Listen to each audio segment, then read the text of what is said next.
أشرقت نفسي بنور من فؤادي حينما رددت يا رب العباد. أعوذ بالله من الشيطان الرجيم. بسم الله الرحمن الرحيم. إن الحمد لله نحمده ونستعينه ونستغفره ونعوذ بالله من شرور أنفسنا ومن سيئات أعمالنا. من يهده الله فلا مضل له ومن يضلل فلا هادي له. وأشهد أن لا إله إلا الله وحده لا شريك له وأشهد أن محمدا عبده ورسوله. رب اشرح لي صدري ويسر لي أمري واحلل عقدة من لساني يفقهوا قولي. So as you know, we're talking about the Battle of Badr, and I have tried to go over some of the main basic points of the Battle of Badr a few times, so that it's ingrained and pasted into your minds, and it's like a story, or it's like a series of events that you can remember, inshallah. And it's not, I've tried to make it less academic, but I still need you to remember names, numbers. I need you to remember some facts, important facts around it. So I'm just going to do like a quick recap, inshallah, through questions, and then inshallah we will cover some new ground, inshallah. So if you can tell me who was Habab ibn Mundhir?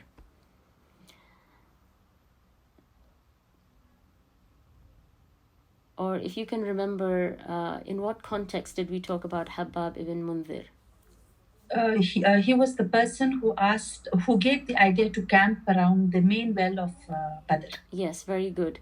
So he's the one who asked the Prophet ﷺ, when the Prophet ﷺ stops the army before the well of Badr. And remember, I said that in Badr the main well was the well of Badr, and then around it there were many wells. And so they camped behind the well of Badr, and then he asked the Prophet ﷺ that, is this divine revelation or is this just war strategy? And the Prophet ﷺ said, this is just war strategy. And so he said that this is not a good idea, and I would like to suggest that we camp ahead of the well, so that we make the water only accessible to us and inaccessible to the kuffar, because when they're fighting they are going to need water. And so this is what he suggested. So very good. That is who Habab ibn Mundhir was.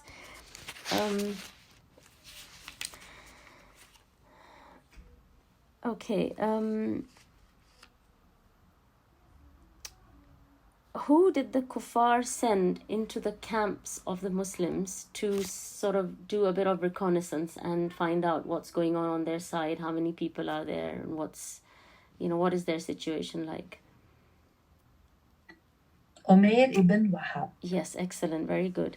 So I would like you all to start writing these names down and associating these names or these people with some of the significant things that they have done or contributed towards the Battle of Badr. Okay.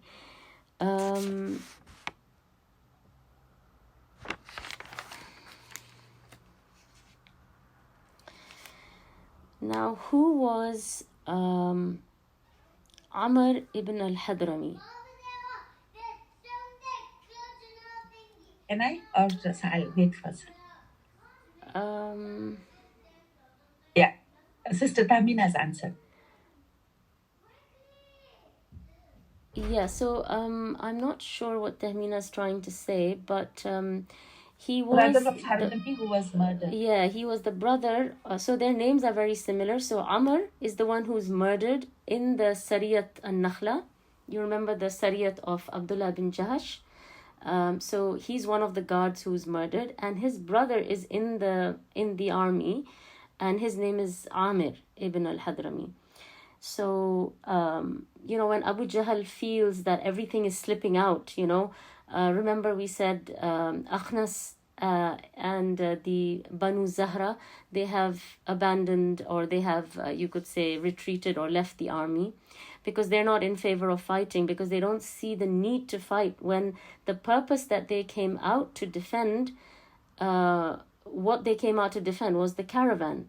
If the caravan is safe and it has safely returned, they're saying, why should we fight, lose life, and create more enemies when our caravan and our possessions are safe. So they've left. The people who are still within the army, they are discussing and they are questioning that should we really still be here? Shouldn't we just go back? Because there's no need to fight and make more enemies. And they are saying that the people we are going to fight, these are our own family, because as the Muhajirin, they are, from clans and tribes within Mecca. And so it's going to be father against son, or, son against uncle, or it's going to be things like that. So they're saying that, this doesn't make any sense. We're going to be killing our own people. And for what? When the caravan is even safe. So Abu Jahl feels that, this is all slipping out, and he doesn't want to end this peacefully. He wants to fight. He wants to go and make his presence and his power known. So the way he tries to do it, one of the ways he tries to do it, is he goes and he incites Amir, and he says, aren't you going to avenge your brother? They killed your brother, and you're just going to sit here and you're just going to retreat and go back. Are you not going to do anything about it? And so this is his strategy, right? And so when he does this, Amir gets up and he starts, calling out to the people, and he says that, where are all of you? You're supposed to, help me avenge my brother. Even though, if you remember the name Hakim ibn Hizam, he's one of the people who goes and tries to speak to Utbah, who's one of the leaders. And he says that, we can't speak to Abu Jahl, but we're going to speak to you. And he says to them that, we'll arrange the blood money for Amr, who was killed. Let's not do this battle. We'll settle it through blood money. But Abu Jahl, if you remember, he cuts a horse into half, and he's not willing to accept any kind of compromise. He wants to fight, and he is trying his best to incite people to agree with him and fight. So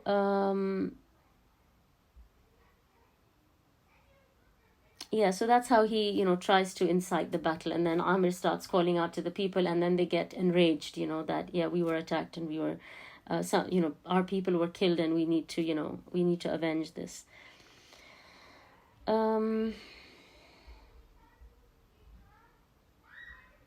Okay, who's left in charge of Medina when these people come out to fight?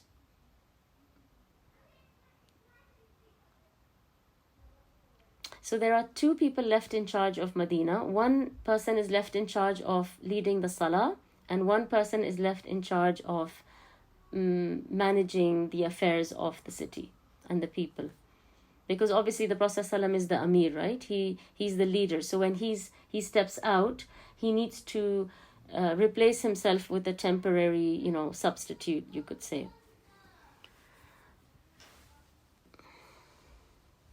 Anybody? Yes, very good. So Ibn Maktoum, he is left in charge of leading the people in Salah, and Abu Lubaba is left in charge of the affairs of the people of Medina, or the city of Medina. Okay, so it's these two people, Ibn Maktoum and Abu Lubaba.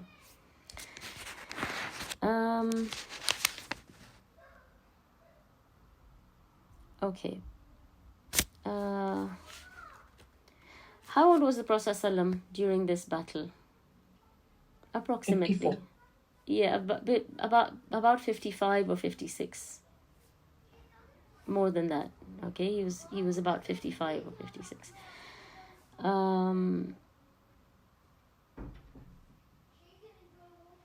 Okay.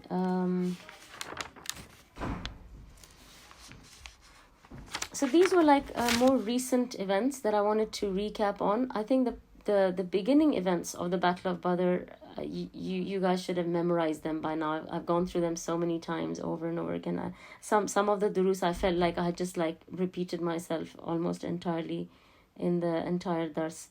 So, you should be aware of how many people there were in Badr. So you know the numbers, right? I had mentioned it's approximately 317. You should know how many Ansar, how many Muhajirin. You should know these things. How many camels, how many horses. Does anyone know how many horses they had? That's easy. 2. Very good. They had 2 horses. How many camels did they have? 70. Very 70. good. Yes, 70. And from the 300 and approximately 317 people, were there more Ansar or Muhajirin? More Ansar. Yes, very good. There was 231 of them were Ansar and 86 Muhajirin.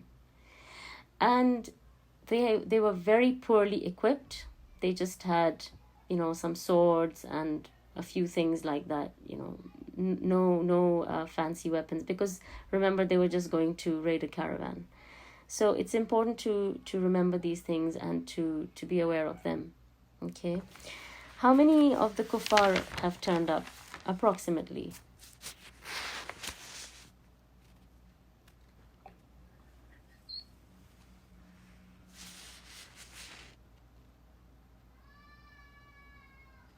Anyone know?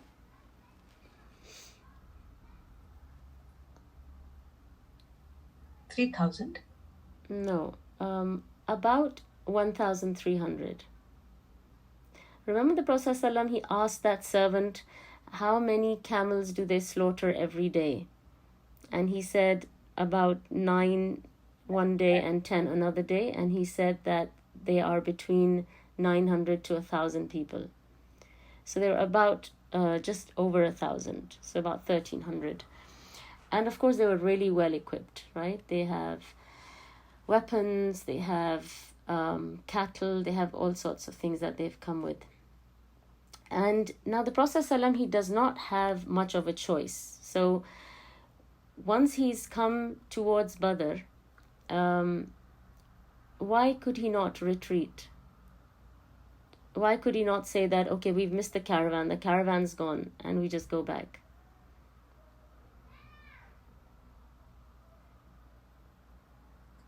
He came to know of the army which would have attacked him irrespective whether he was in Badr or went back to Medina. Yes, exactly. So he knew that if we retreat now back to Medina, they've come all the way up to Badr. How far is Badr from Medina?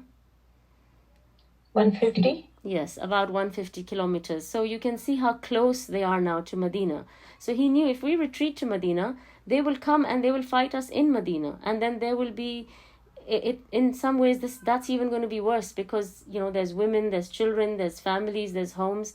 So he knows that now there is no going back, whether we are enough people, whether we have enough weapons, whether we have enough, camels.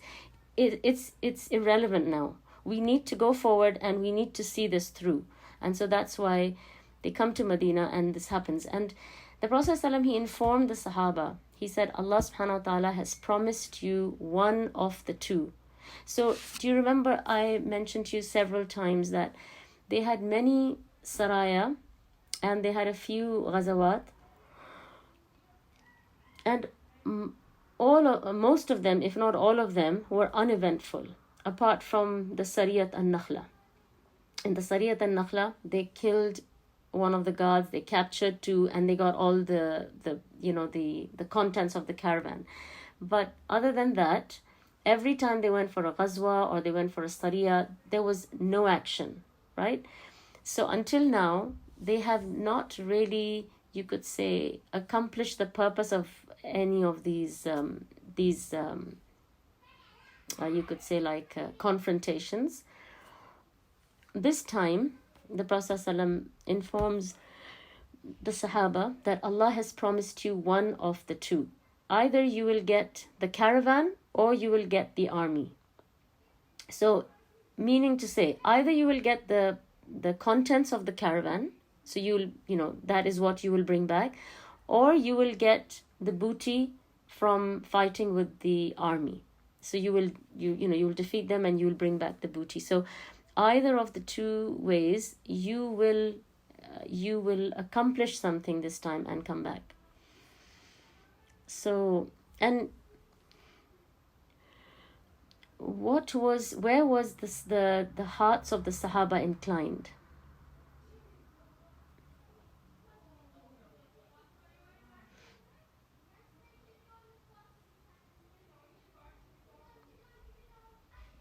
What did the Sahaba want? Did they want the caravan or did they want to fight the army?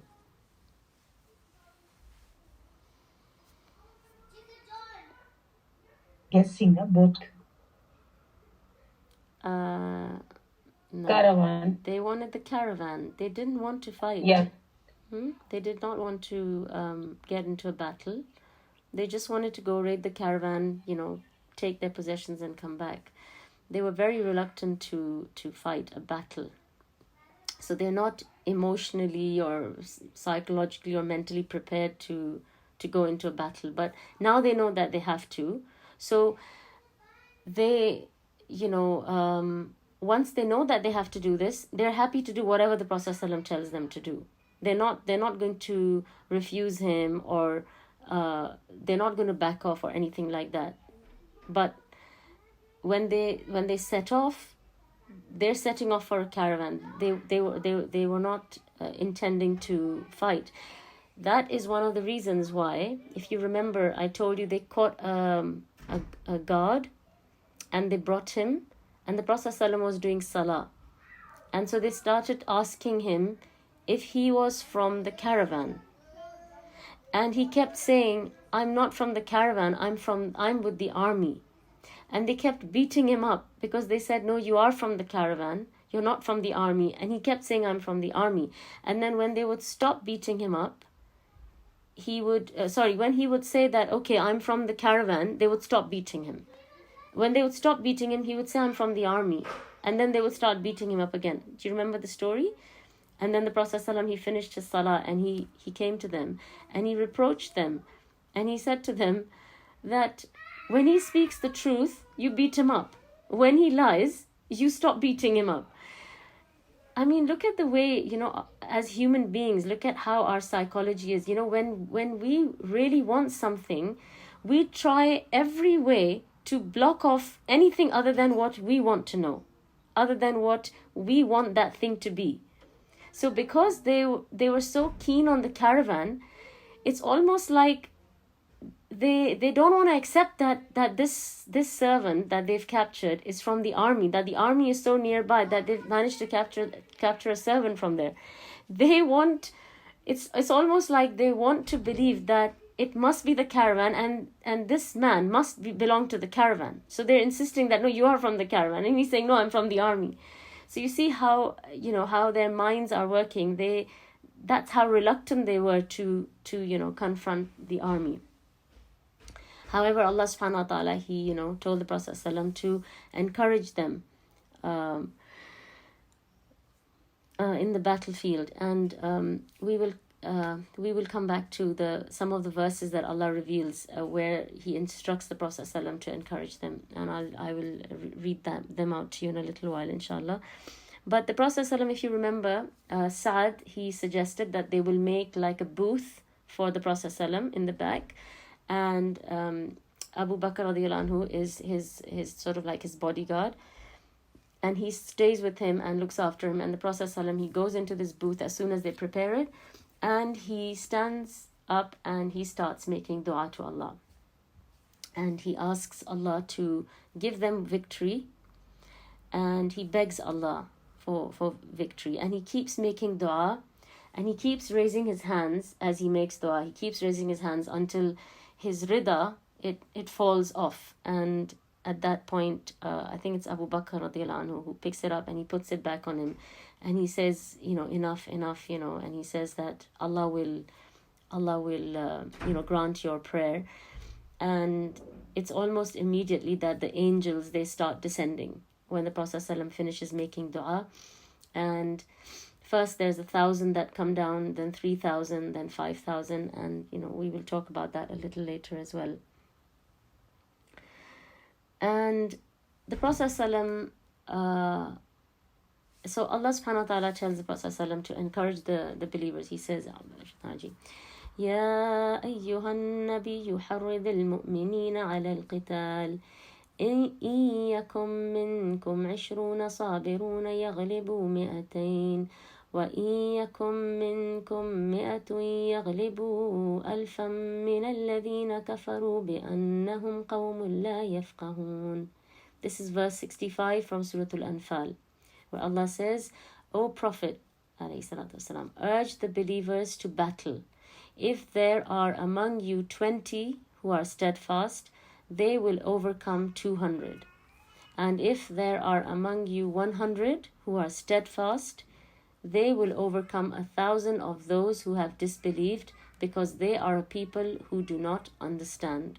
So Allah subhanahu wa ta'ala is reassuring the Prophet ﷺ and instructing him to encourage and reassure the Sahaba and the believers who have come out to fight, that a small number of them can defeat a large number of them because of their steadfastness, because of their firmness in the religion. And so the Prophet ﷺ, he stands up in front of the army and he says, every man who fights them bravely and advances without retreating will have Allah give him entry into paradise.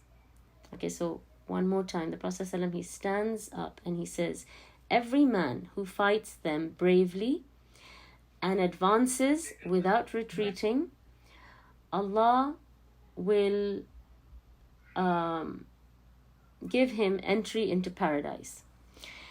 And in Sahih Muslim, the Prophet ﷺ is reported to have said, recited this ayah, go forth towards the garden, the size of the heavens and earth combined.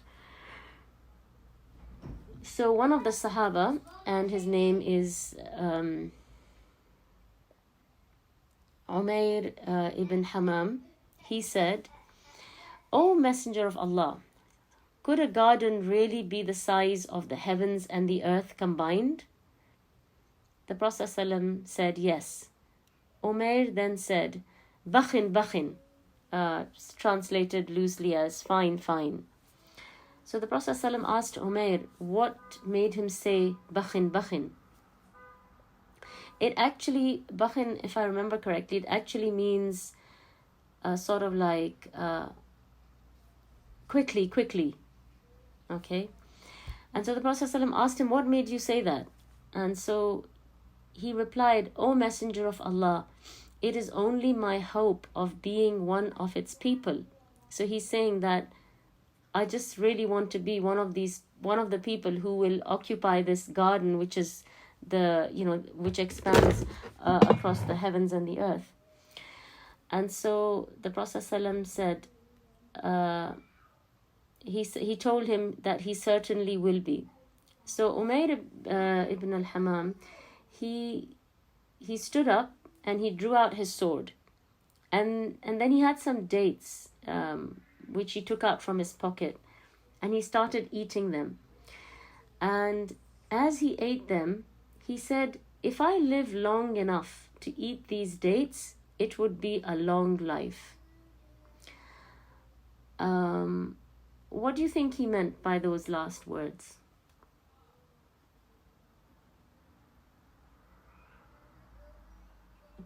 He wants to be killed in the Badr.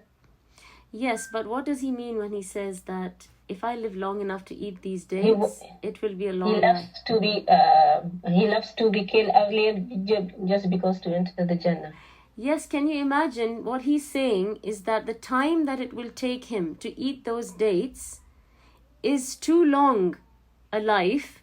That's how much he's in a hurry to enter Jannah, So basically he's saying that he doesn't want to waste any time, even the time to eat these dates is it seems too long to him. He wants to immediately go and be killed in the path of Allah so he can enter Jannah. I mean, look at the focus that these people had, and look at their determination, look at their understanding, look at and this understanding is from Allah. this clarity that they had in their minds and in their hearts. This is from Allah. Because if you think about it, the facts that they knew, we know, right? I mean, the things that they are reciting or reading in the Quran, or the things that the Prophet ﷺ is telling them, we are also reading those same things. We're also reading the words of the Prophet ﷺ. We read about descriptions of Jannah. We read about descriptions of hell. So they're receiving the same facts and we're receiving the same facts. But where the facts are coming, which is into our hearts, that is where the difference is, right? Their hearts are amazing, and they are so receptive that when they get this information, it's almost like reality for them.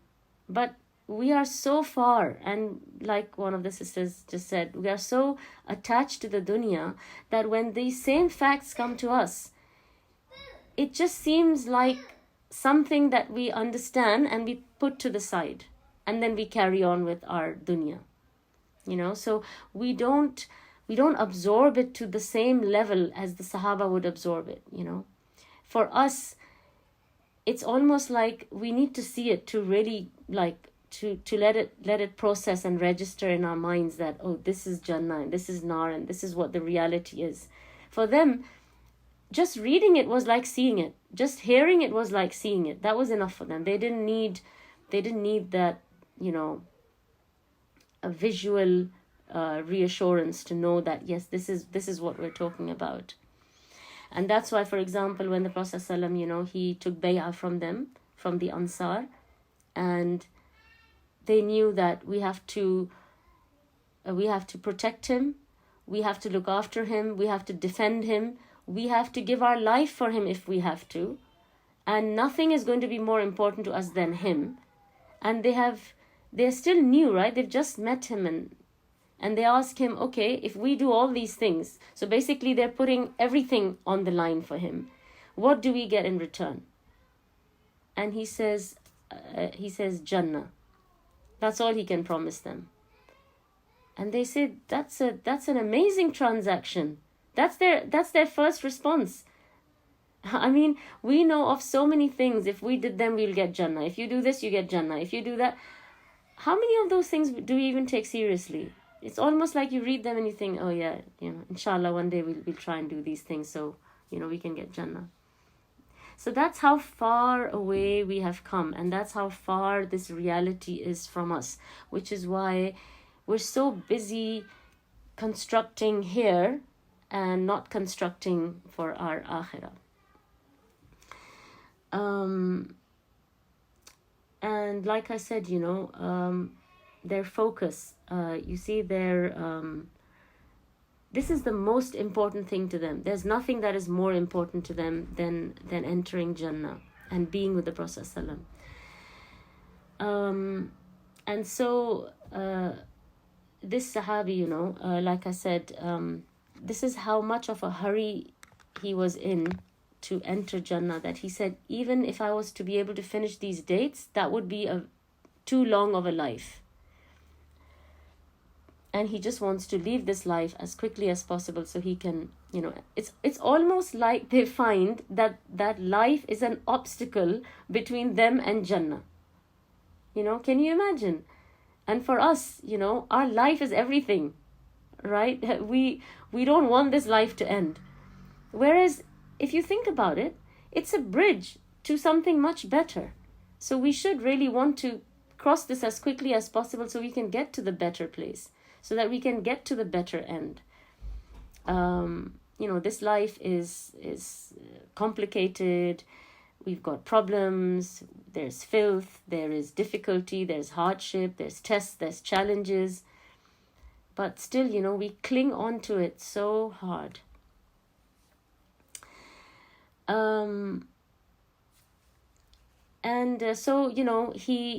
So he took out these dates and he started eating them, and he said that, if I live long enough to eat these dates, it would be a long life. And he threw the dates and he raced into the battlefield.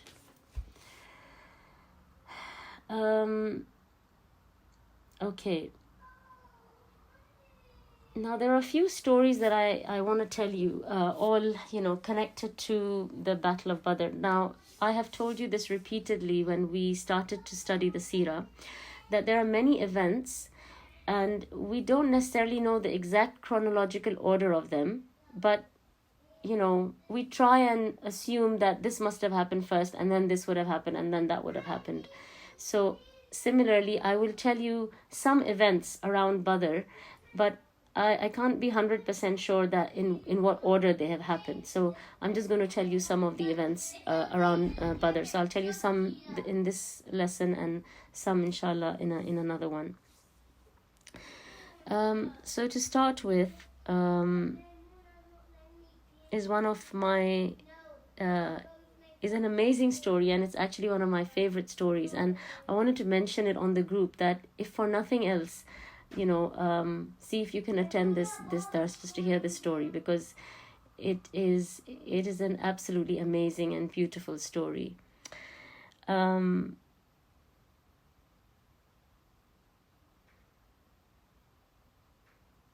Okay, there was another point related to the previous story that I wanted to tell you, but if it comes back to me, we'll come back to it, inshallah. So the Prophet ﷺ now, he starts to organize the army. And if you remember, I mentioned to you that there were two battle strategies, and the Quraysh were using one type and the Prophet ﷺ was using another type. Does anybody recall the names that I mentioned?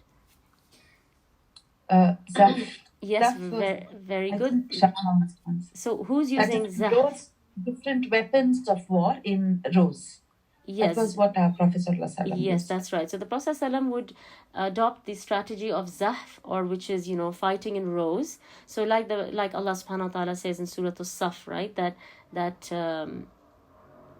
Allah loves when, when you are in these rows or in these ranks and you fight in these ranks, and Allah loves the sufuf. What was the strategy adopted by the Quraysh? Attack and withdraw. Very good. And it's called? Amina is saying that. Al-Qurru Yes, al-Fur. Al-Qurru al-Far. Yes, Al-Qurru al-Far. So that is the strategy that the Quraysh are using, and it's a very disorganized kind of strategy of fighting, but that's how they used to fight. So they would attack and then they would withdraw. Then they would attack and then they would withdraw. Whereas the Prophet ﷺ is using the strategy of sufuf. So he's arranging the people in ranks, and what he does is, so you could say that the first row, they have lances, and then you have the second row who are the archers, and then you have the third row who are, and they have their swords, or however he's arranged them. And so it's a more organized way to fight. And the Prophet ﷺ had two main strategies, which is why he told the Sahaba to stay where they are. So wherever they have camped in front of the well, that's where they have organized their rows and their sufuf, and the Prophet ﷺ has told them to stay there. And the two main or the three main things that he does by arranging ranks and keeping them there is, one, he says that if we stay here, the enemy will run and come towards us. So as they run and come, that will deplete some of their energy. So by the time they reach us, they will be tired, right? So you already have an advantage over them because you haven't moved. You're sitting in one place, so you still have that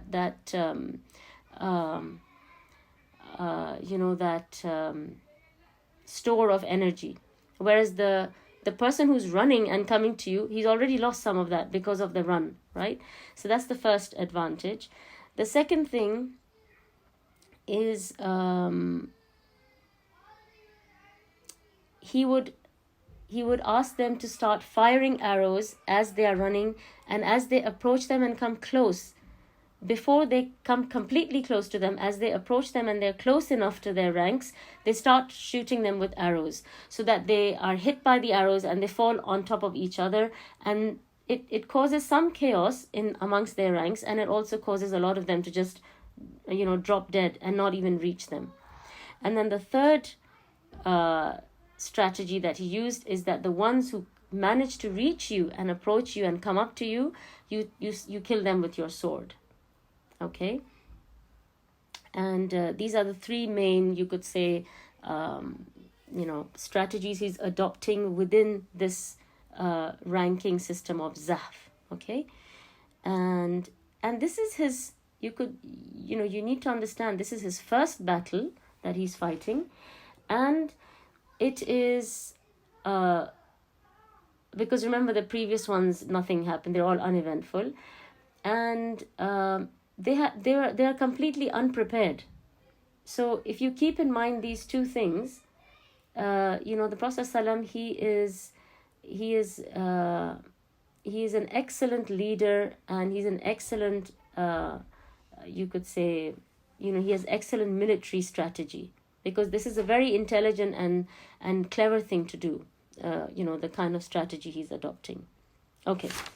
So the story that I wanted to tell you. So as the Prophet ﷺ is arranging the sufuf, he wants everybody to be in order and in a straight line, right? It should be very organized, and there should not be any ill discipline in this ranking or in these rows. They should be perfectly straight. So as he's checking them, there's a Sahabi whose name is Sawad, and he is sticking out a little bit in the row. And so he tells him to move in, but he doesn't move in.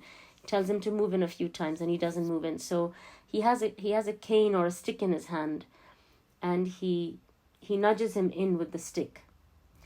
So, I think the narration says that he hits him, or gently, he smacks him gently to move him in. So Sawad says to him, he says, O Rasulullah, alayhi salatu wasalam, he says, you hurt me. And so the Prophet ﷺ, can you imagine at this time when there is, the enemy is about to advance, they're about to go into like the first, you could say, meaningful battle. He could have just, he's the leader of the army. He could have just told him to keep quiet, because there's a lot of, it's a very stressful situation right now, and we don't have time to sort anything out right now. Whether he hurt him or he didn't, he's the leader. He could have just said, we'll sort this out later. Right now, we need to concentrate on, arranging everything. And so the Prophet ﷺ, he doesn't want there to be any injustice, or that, he has done something where someone has the upper hand. So he gives Sawad the stick that is in his hand, and he hands it over to him, and he says, take your revenge, or avenge yourself, or, get even.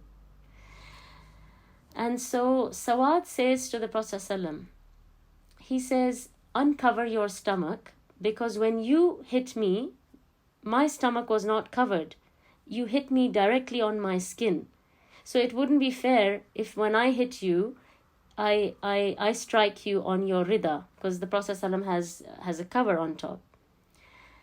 And so the Prophet ﷺ, he removes his cover, and he exposes his stomach.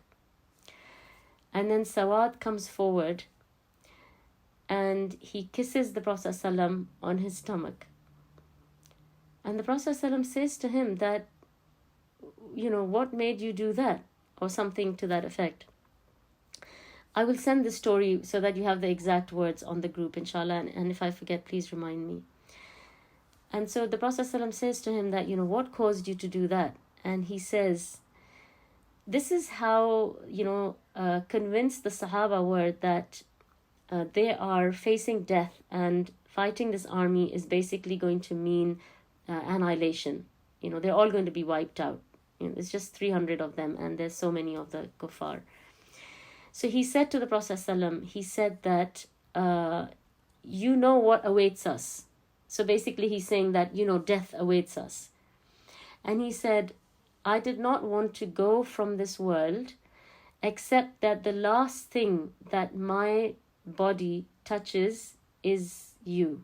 And so he said that I wanted this opportunity to be able to, kiss you, so that the last thing my body touched was your body. And, that's the reason he did this, and then he retreats and he goes back into the row. And you see, the Sahaba, they you see so many things in this story, their love and their devotion for the Prophet ﷺ. You see their loyalty to the Prophet ﷺ. And you also see the Prophet ﷺ's justice and his sense of, equality, that he doesn't think that I'm a leader, so I'm not going to, give in to this man's demands. And you see their willingness to do whatever the Prophet ﷺ has asked them to do.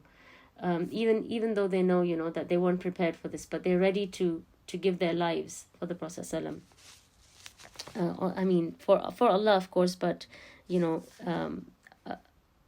according to the instructions that the Prophet ﷺ is giving them.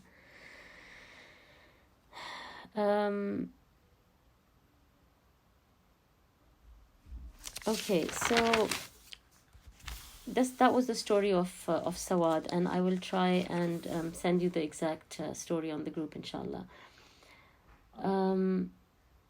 So I explained to you the strategy that the Prophet ﷺ is adopting, and the enemy starts approaching the battlefield, and the Prophet ﷺ, he tells the Sahaba to stay where they are unless he tells them to move, or unless he tells them to take any action. So they all stay in their positions or in their places. So they have got their arrows and bows ready. They've got their swords, ready. They've got their, they're prepared and absolutely ready. And the Prophet ﷺ is also, prepared with his sword, and he's also checking on everything, and their hearts are ready. The most important thing is here. So once this part of your body is sorted and fixed and in the right place, then everything else will fall into place. The reason why our limbs and the rest of our faculties don't cooperate with us is because we haven't fixed it in here. So once you are clear in your hearts, what your objectives are, what you're doing, why you're doing it, once all of that is clear, then everything else will fall into place and your limbs will, work with your heart. But if you are not sure here, and you're confused, and you have doubts, and you're still not convinced, that this is what I want to do, or this is how I want to do it, then, nothing is going to coordinate and fall into place. So that's the main thing for them. Their hearts are yearning for Jannah. The Prophet ﷺ has told them that anyone who is killed in this battle, Allah will enter him into Jannah. This is all they want. That's what they are focused on. And now they are just ready. They're not thinking about their families, their wealth, the dunya. They're not thinking about, nothing else is consequential. It's just they want Jannah.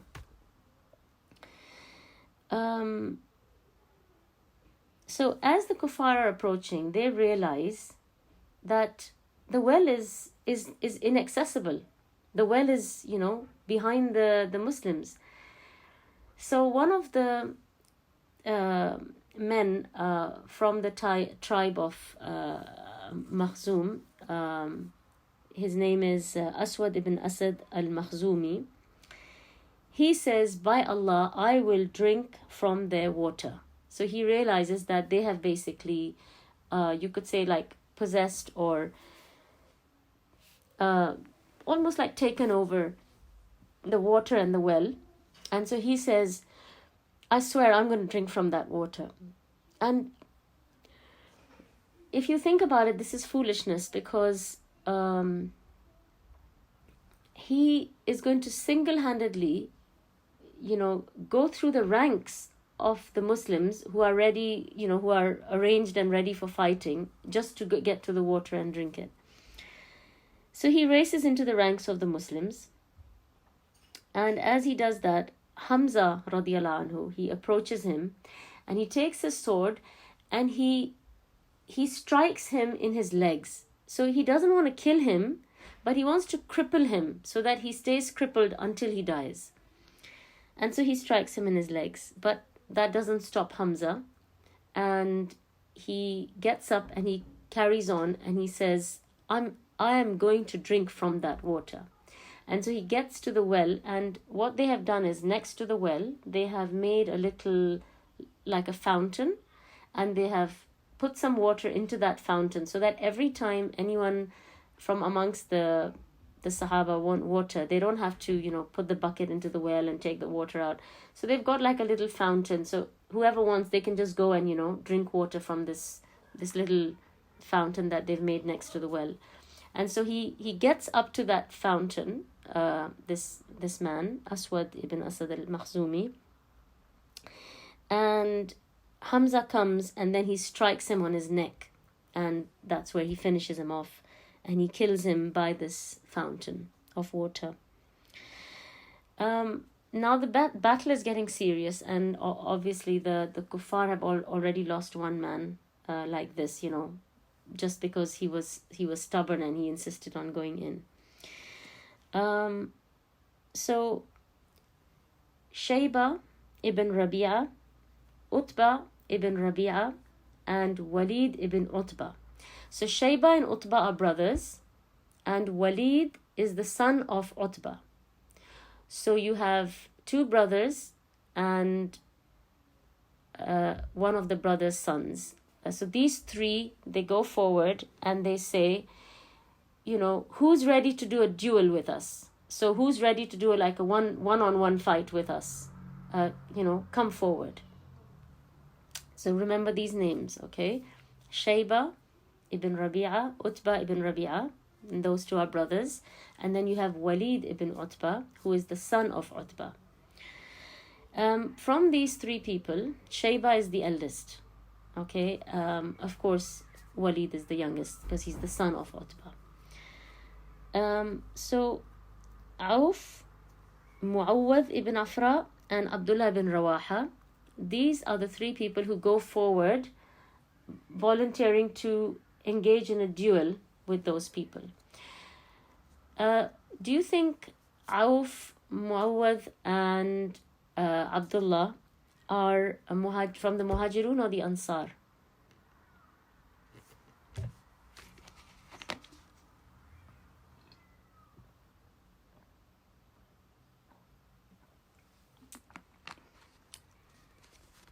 Anyone? I think Muhajirun. No. So all three of them are from the Ansar. And you can see, they have no fear, they have no reservations in giving their life for the Prophet ﷺ.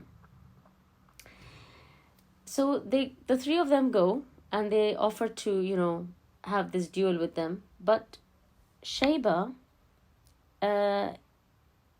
who is the eldest amongst these three, I mean, these are all new faces for him, right? And they say that we are from the Aus and Khazraj. But he says, you guys are not the ones we want. This is our ancestral battle, and we want people from our ancestry to do this duel with us. We don't want to do it with you guys, So he refuses to carry on this duel with them. So they are, removed, and the Prophet ﷺ appoints 3 people, not only from the Quraysh, but from their immediate family, to go and do this duel with Shayba, Utba, and Walid.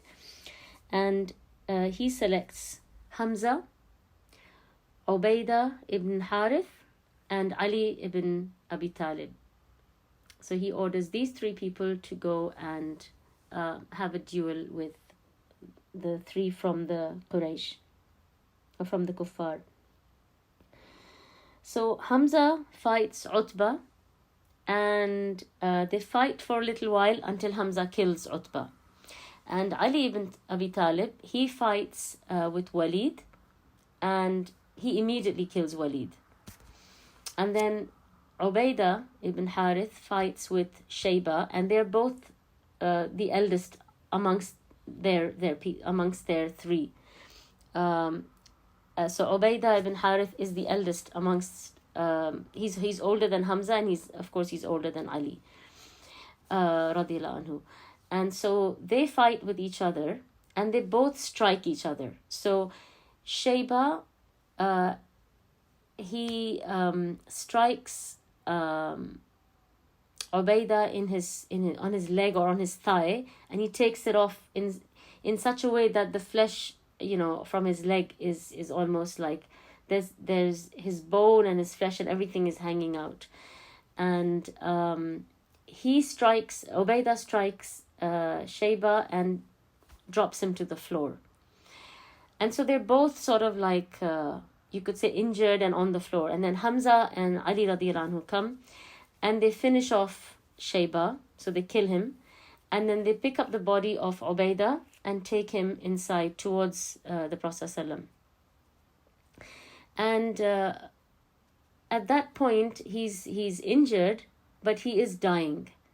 And he's gasping, and he's taking his last few breaths. And he says some words to the Prophet ﷺ, and then he dies on the thighs of the Prophet ﷺ.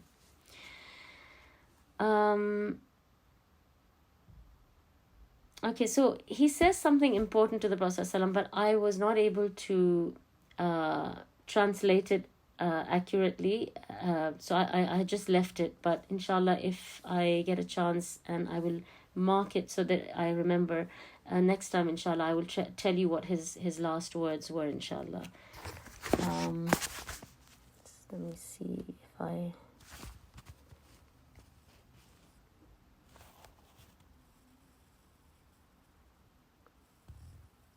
Okay, so I will try and tell you that next time, inshallah. So so far you can see that it's been a very bad beginning for the kuffar. They have, you've had Abu Jahl, kill a horse for no reason. Then you've had 4 people die, 3 in the duel, and then 1 who ran in to drink water. So far they've lost 4 people already. And these are people who are in leadership positions amongst the kuffar. They're not just average, average men. These were mostly leaders who have just been killed. And there's only few people left now. You've got Abu Jahl, you've got Umayyah bin Khalaf, and a few others who are still left.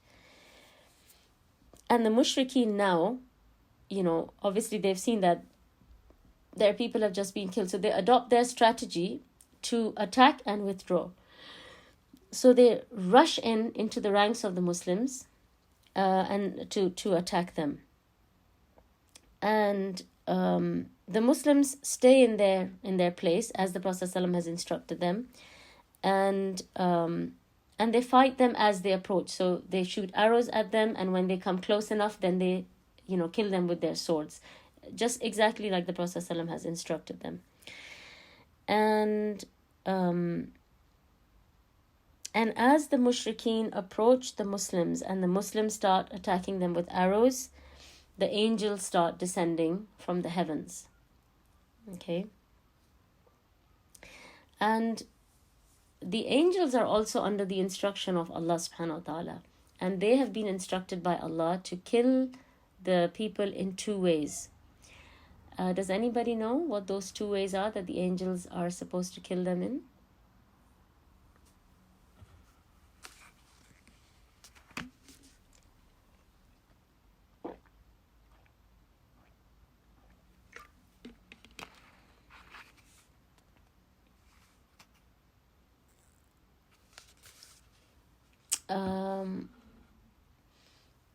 Okay, so it's basically 2 main things that Allah subhanahu wa ta'ala tells the angels to do. One is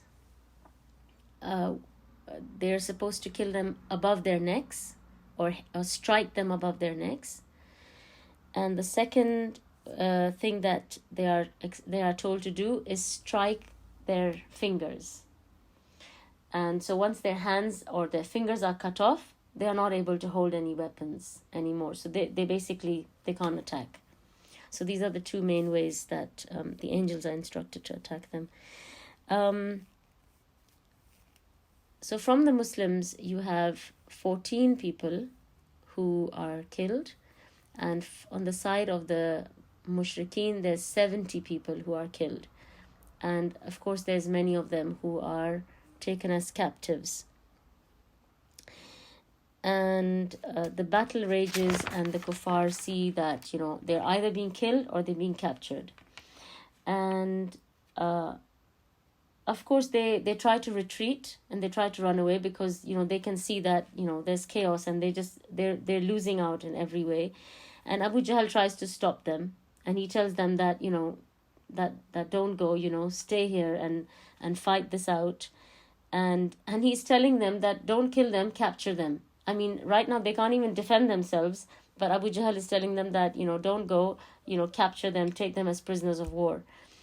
And Ikrimah, who is the son of Abu Jahl, he wants to run away, but he can't run away because his father is still there. So we will talk about the, how Abu Jahl is killed in this battle, inshallah, next time. But I just wanted to tell you an interesting story just as we finish, inshallah. Some of their captives are Suhail ibn Amr, Abbas ibn Abdul Muttalib. And when the Prophet ﷺ sees Abbas ibn Muttalib, Abdul Muttalib, he asks him, who captured you? And so I think one of the Sahaba, they say that I captured him. And Abbas looks at him and he says, no, it was not him who captured me. And then he's looking around to see if he can find the person who captured him. And then he tells the Prophet ﷺ that it was somebody in full white clothing. And he describes, the person who captured him. And the Prophet ﷺ says that was an angel from the fourth heaven. So that was who, captures Abbas ibn Abdul Muttalib and, takes him as prisoner of war. So we'll stop here, inshallah, for now. And like I said, I will tell you some more stories and events around the Battle of Badr and, some more incidents that happened at that time. But like I said, chronologically, Allah alam, in what order exactly they happened. But it's interesting to know some of the things that happened. I'm going to tell you the story of Umayyah bin Khalaf. That's a very important story as well to know. You can put these events together, inshallah, and you will have a full picture of the Battle of Badr, inshallah. So with that, we come to the end of this dars, and inshallah, if you have any questions, you can ask. Otherwise, you can leave, inshallah. And Jazakallahu Khairan for attending. It's always nice to see you all here, and I hope Allah subhanahu wa ta'ala, He reunites us all with the Prophet ﷺ and the Sahaba nearest to Allah subhanahu wa ta'ala, and makes us attending this gathering a means of expiation of our sins and forgiveness from Allah subhanahu wa ta'ala. And may Allah subhanahu wa ta'ala mention us in a gathering better than this. Subhanakallahumma wa bihamdik, ashhadu an la ilaha illa anta, astaghfiruka wa atubu ilayk. So if there are any questions, I'm just going to check and see if I missed any.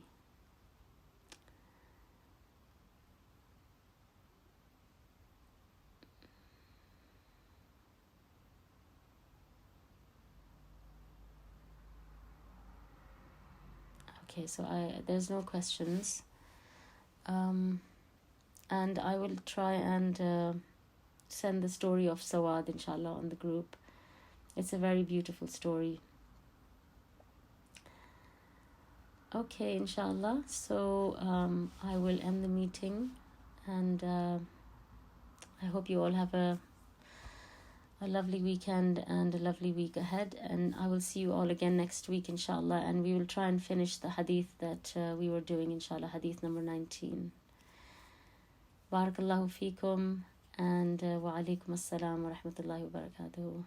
وآخر دعواهم أن الحمد لله رب العالمين.